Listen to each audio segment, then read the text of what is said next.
Bonjour tout le monde, William Clavé de chez RPM. Mon véhicule de la semaine, le Jeep Compass 2023 dans sa version Trailhawk. Je vous parle du Compass parce que, premièrement, c'est un véhicule qui est un peu oublié dans la catégorie des VUS compacts. On a tendance à penser à des modèles comme le Mazda CX-5, le Honda CR-V, le Toyota RAV4. Mais le Compass existe encore et ce qui est bien que pour 2023, on a apporté quelques modifications techniques qui lui permettent d'être un peu plus pertinent que l'ancien modèle. Au moins, on arrive en ville là, chez Jeep avec des données techniques qui sont beaucoup plus à jour. Par exemple, on se débarrasse de l'ancien moteur de 2,4 litres. On le remplace par un tout nouveau 2 litres turbo-compressé, emprunté à l'Alfa Romeo Giulia, au Dodge Hornet. On l'a également là, dans le Jeep Wrangler.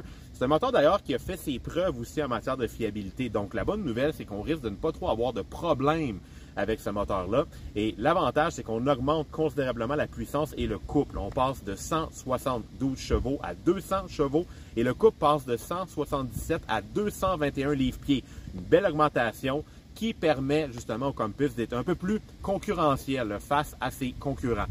L'autre bonne nouvelle, on se débarrasse de l'ancienne boîte automatique à 9 rapports que personnellement je détestais. C'était une boîte qui était saccadée, il y avait des délais au niveau des temps de réaction et en fait, elle refusait carrément d'embarquer sur le 9e rapport quand on était sur l'autoroute. C'était un peu ridicule. On a remplacé ça pour une nouvelle boîte à 8 rapports qui est beaucoup mieux qu'avant.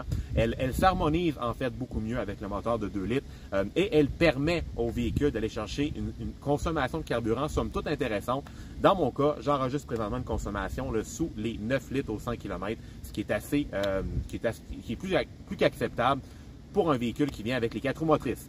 Parlant des 4 roues motrices, ça vient maintenant de série sur tous les Compass. On n'a plus la version de base traction. Bonne nouvelle parce qu'évidemment, un Jeep se doit devenir de série avec les 4 roues motrices. Par contre, le prix va monter un peu pour la version de base. Vu qu'on se débarrasse de l'ancienne version d'entrée de gamme, on va partir à un prix de départ d'un peu plus de 37 000 $ incluant tous les frais. Et la version que vous voyez derrière moi, la version Trailhawk, on va payer environ 45 000 $ pour cette version-ci.